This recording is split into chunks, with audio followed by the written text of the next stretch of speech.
Question number 151. Number of cranial and spinal nerves present in frog are, and the options are 12, 10, 20 and 20, 10 and 20, 10 and 12. And the correct answer to this question is option number 2, 20 and 20. Because both cranial nerves and spinal nerves are equal in number in frog. Frog has 10 pairs of cranial nerves and 10 pairs of spinal nerves. So by 10 pairs we means 20 and 20 in number.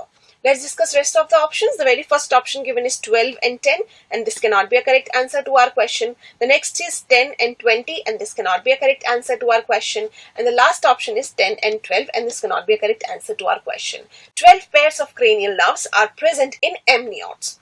So the correct answer to this question is option number 2. Let's discuss our next question.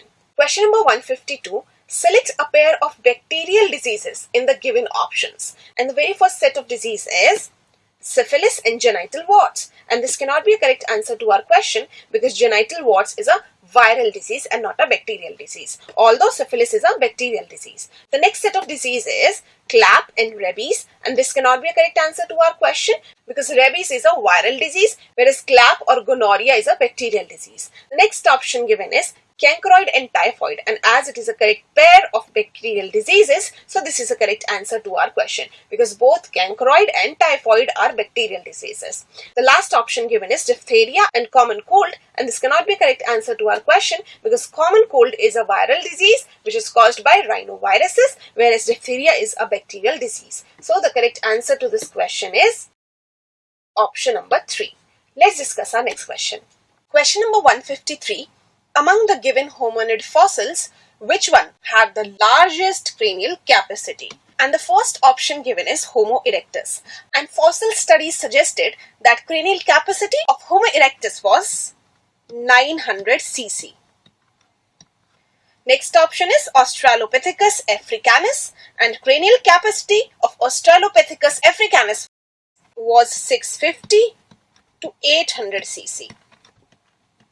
The next option is Homo habilis, and the cranial capacity of Homo habilis was nearly about 500 cc, whereas cranial capacity for Homo sapiens neanderthalensis was suggested to be 1400 cc. So the correct answer to this question is option number 4.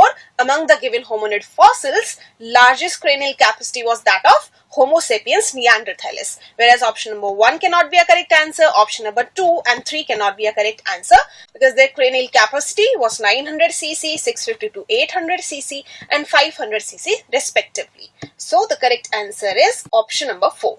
Let's discuss our next question. Question number 154. Fetal hemoglobin, represented as HbF, can carry more oxygen than maternal adult hemoglobin, represented as HbA, under normal conditions. Which of the following is true with respect to adult hemoglobin and fetal hemoglobin, that is HbA and HbF? Now the statements given are P50 value of HbF or fetal hemoglobin is lower than that of HbA or adult hemoglobin.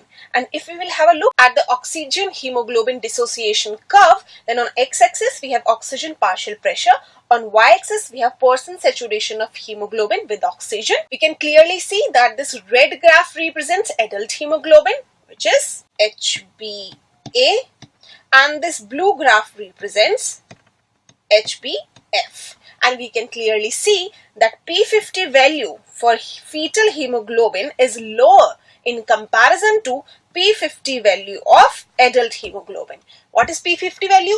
P50 value is that partial pressure of oxygen at which half of the hemoglobin is saturated with oxygen to form oxyhemoglobin. So the very first statement, P50 value of HbF is lower than that of HbA, is a correct statement.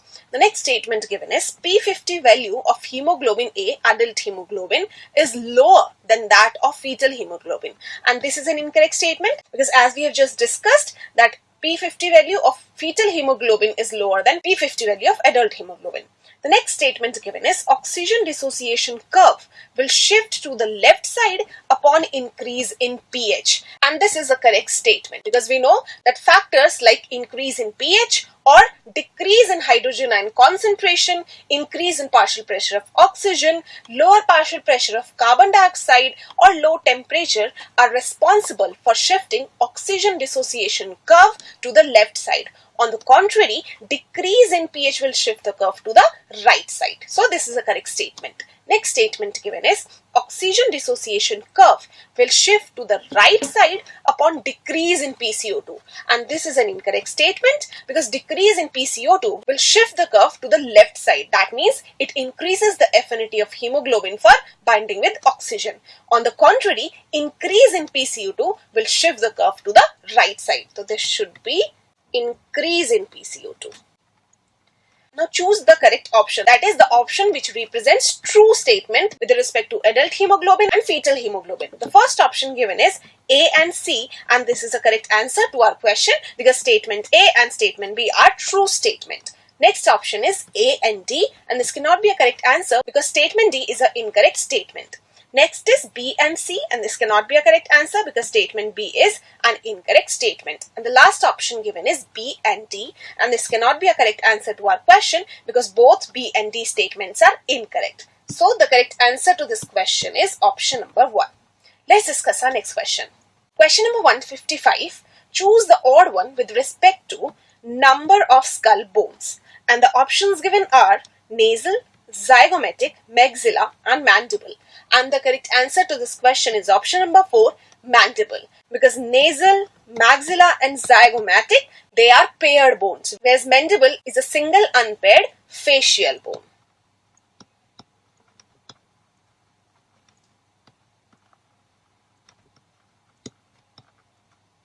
So the correct answer to this question is option number 4. Let's discuss our next question.